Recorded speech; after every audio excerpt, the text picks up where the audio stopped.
Hello everyone, welcome to my channel. आज मैं आपके लिए एक नया टॉपिक ब्रेकियल प्लेक्सेस के क्लिनिकल कोरिलेशन लेकर आया हूँ।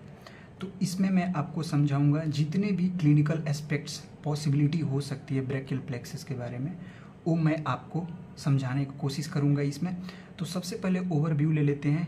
आप पहले के वीडियो में देख चुके हैं इसके बारे में, लेकिन थोड़ा बहुत मैं बता दे रहा हूँ कि ब्रेकियल मीन्स अपर आर्म होता है और plexus means network of nerves होते हैं, और ये पूरे के पूरे ब्रेकियल प्लेक्सस ये एक्सिलर रीजन में होते हैं। तो अब इनमें बहुत सारे कोरिलेशन, क्लिनिकल कोरिलेशन आ सकते हैं। जैसे सबसे पहला है इंजरी, दूसरा है ब्रेकियल प्लेक्सस ब्लॉक। मेनली ये ब्रेकियल प्लेक्सस ब्लॉक जो होता है during surgery for anaesthetise the upper limbs या अपर बॉडी पार्ट्स को एनेस्थेसाइज करने के लिए दिया जाता है। मेनली ये ब्रेकियल प्लेक्सस के अपर ट्रंक में कॉमन साइट है। इसका ये अपर ट्रंक जो है मोस्ट कॉमन साइट है। ये जैसा कि आप देख सकते हैं ये ट्रंक्स हैं, तो ये अपर trunk, middle trunk and lower trunk. तो इसमें जो अपर ट्रंक है ये मेनली ब्रेकियल प्लेक्सस ब्लॉक करने के लिए इस्तेमाल किया जाता है। ठीक, तो अब आते हैं इंजरी को हम काफ़ी अच्छे से डिटेल में पढ़ेंगे। ये 3 पॉइंट हैं, तीनों पॉइंट्स के बारे में हम लोग काफ़ी अच्छे से इसको कवर करेंगे, क्योंकि ये बहुत ज़्यादा इंपॉर्टेंट होने वाला है यूनिवर्सिटी पॉइंट ऑफ व्यू से। सबसे पहला है एब्स पैरालिसिस और पाल्सी। तो इसको हम एब्स पैरालिसिस क्यों बोलते हैं? एब्स नाम के साइंटिस्ट जिन्होंने इस चीज़ को ऑब्जर्व किया। मेनली इन आर्म होता क्या है कि ये जो ब्रेकियल प्लेक्सस के बहुत सारे, ये देखिए ब्रेकियल प्लेक्सस के बहुत सारे ब्रांचेज हैं जो कुछ आर्म से होते हुए गुजरती है। तो होता क्या है कि इनमें अगर किसी तरह का पैरालिसिस हो जाए, तो ये अगर किसी तरह का इंजरी हो जाए तो पैरालिसिस ऑफ आर्म होने की संभावना बन सकती है। दूसरा चीज़ इसमें हम देखेंगे कि साइट ऑफ इंजरी ये मेनली होता कहाँ पर है। एब्स पैरालिसिस होने के पीछे रीज़न यही है कि मतलब ये इसके साइट को हम देखेंगे सबसे पहले। तो साइट के बारे में हम लोग समझेंगे बहुत अच्छे तरीके से कि एब्स पॉइंट होते हैं। ये एक टर्म आता है एब्स पॉइंट। इस पॉइंट्स के मतलब क्या होते हैं कि यहाँ पर जैसे हम देख सकते हैं कि यहाँ पर ये अपर trunk, middle trunk and lower trunk है। तो जो ये अपर ट्रंक में है, तो ये यहाँ से रूट्स C5 एंड C6 दो रूट आते हैं। फिर यहाँ पर सुप्रा स्कैपुलर और ये नर्व्स टू सबक्लेवियस, ये 2 नर्व आ गए हैं। फिर आगे आते हैं अपन तो डिवीजन होते हैं, तो एंटेरियर एंड पोस्टेरियर डिवीजन। तो यहाँ पर 6 नर्व्स दिखे हमको, 1 2 3 4 5 6। तो ये 6th नर्व का जो जंक्शन होता है इसको अपन बोलते हैं एब्स पॉइंट। ओके, इस नर्व्स के जंक्शन को बोलते हैं एब्स पॉइंट। ये जितने भी पॉइंट्स होते हैं ये अपर ट्रंक के होते हैं। तो अगर यहाँ पर किसी तरह का इंजरी होता है तो ये कॉज करता है एब्स पैरालिसिस, एब्स पाल्सी भी इसको बोल सकते हैं अपन। अब जानते हैं इसके कॉज क्या हो सकते हैं। ये तो हम साइट देख चुके हैं कि साइट कहाँ पर होता है। अब देखते हैं ये कॉज क्यों होता है ऐसा। तो ऐसा होने के पीछे रीज़न होता है कि अगर नर्व्स में किसी तरह का खिंचाव आ जाए, तो इसके कारण से इंजरी होने का चांसेस बढ़ जाते हैं। अब ये खिंचाव क्यों आ सकता है ड्यूरिंग, अब जैसे अपन जानते हैं कि if we are moving the head away from our soldier, then it can be the stretching and that will leads to the injury of our brachial plexus.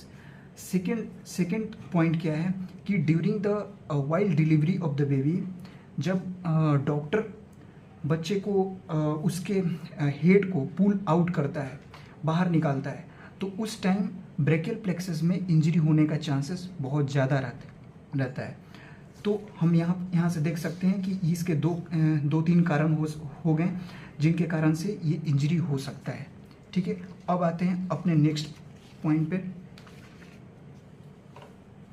अब सबसे पहले ये चीज़ समझेंगे अपन कि ये जो डिफॉर्मिटी एंड मसल्स इन्वॉल्वमेंट, इसका मतलब क्या है।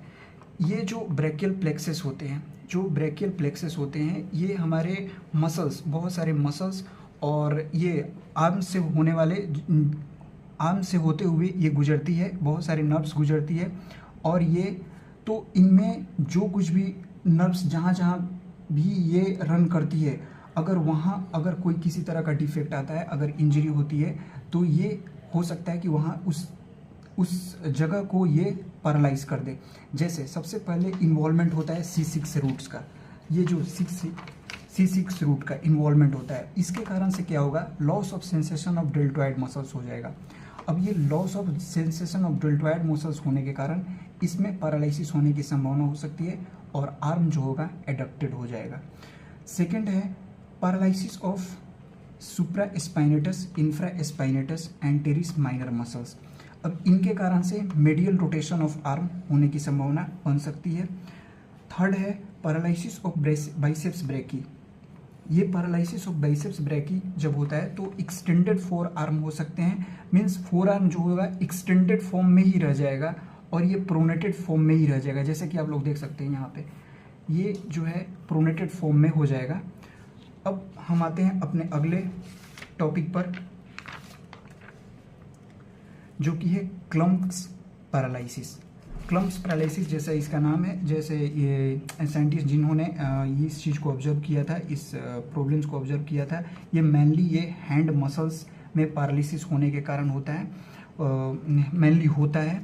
और इसके साइट ऑफ इंजरी जैसे कि अपन देखें एप्स पॉइंट में क्या देखें अपन, साइट ऑफ इंजरी उसी तरह से, ठीक उसी तरह से अपन देखेंगे यहाँ पर साइट ऑफ इंजरी।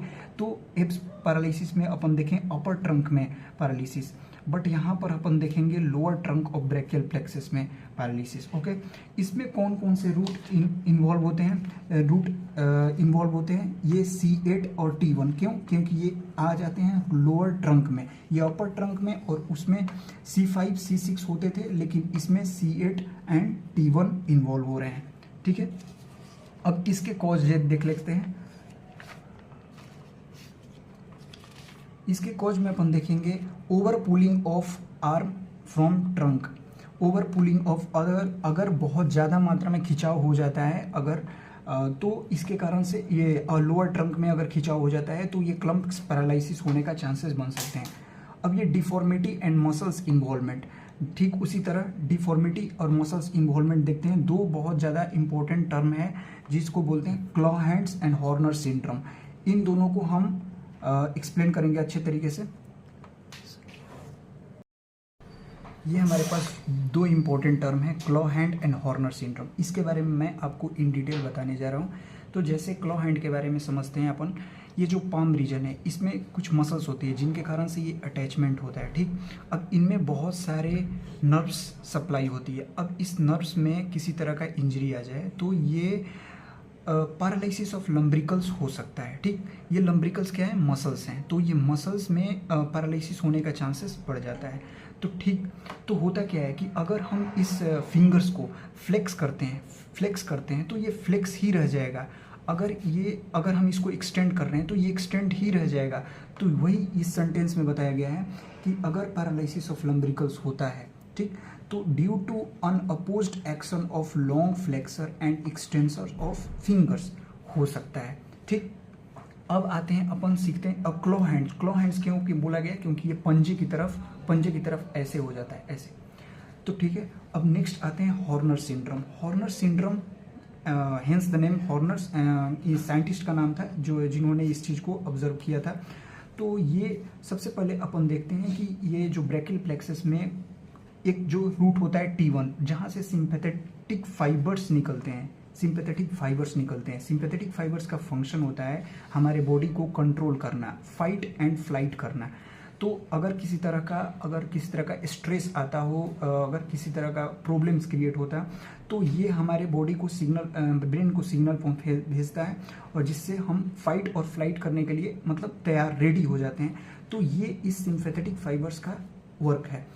अब फंक्शन है, तो अगर इसमें किसी तरह का इंजरी होता है तो इसके कारण से ये जो कुछ सिम्टम्स देखने को मिलते हैं अपन को, ptosis means drooping of eyelids, meiosis constricted pupils, anhidrosis, absence of sweetness of the face, and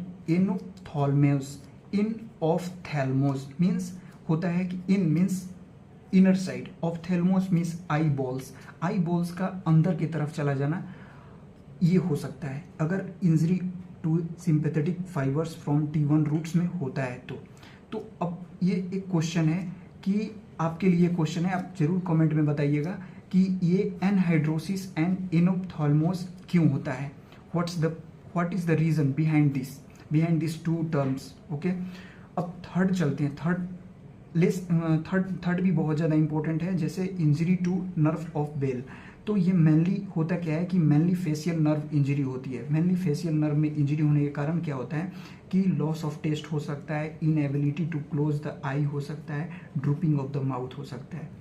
ठीक है, अगर आपको ये वीडियो इन्फॉर्मेटिव लगी तो आप प्लीज़ चैनल को लाइक कीजिए, सब्सक्राइब कीजिए। Thank you.